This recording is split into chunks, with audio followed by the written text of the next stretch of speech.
But you got the imminence is, from Rosenbaum and from one of the witnesses, McGinnis, and from Hernandez, the other witness, is that Rosenbaum's reaching for the gun. So isn't that an imminent moment to?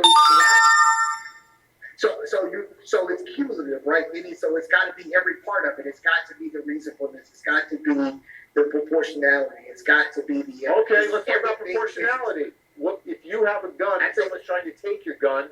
What are you supposed to do? But the question becomes, I think that's where really the question becomes, does it meet the proportionality test? You've got somebody who's completely and totally unarmed. You've got a dangerous weapon that can fire, multiple rounds at any point. You've got somebody who has no weapon whatsoever. They don't have a knife. They don't have a brick. They don't have a stone. They don't have anything that meets the deadly force standard except for themselves. So the question becomes, when you respond with deadly force, are you meeting that proportionality test? Are you responding with a proportional amount of force that's coming at you? And I think that's really where the question is. And was he responding with a proportional amount of force? And I think in this case, if we're going to make an argument that it's not self-defense, I think proportionality may be the strongest argument that that Rosenbaum was unarmed. He didn't have a gun. He wasn't coming at him with any sort of deadly force.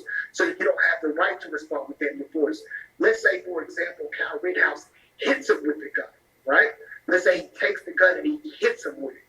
That, I think we have a different question there, right?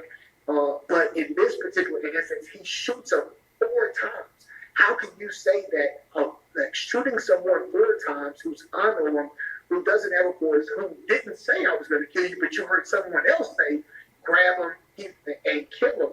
How can you justify that proportionality? How can you justify shooting that individual 4 times? That's probably the strongest argument, and that's another point of discrepancy between prosecution and defense. Defense is saying that Rosenbaum earlier in the night did in fact make a specific threat, that if he got any one of these guys alone, he was going to kill them. And this was the first time all night that Kyle Rittenhouse was all alone. So, great arguments. Okay, when we come back, we got 2 more that we've got to get through here.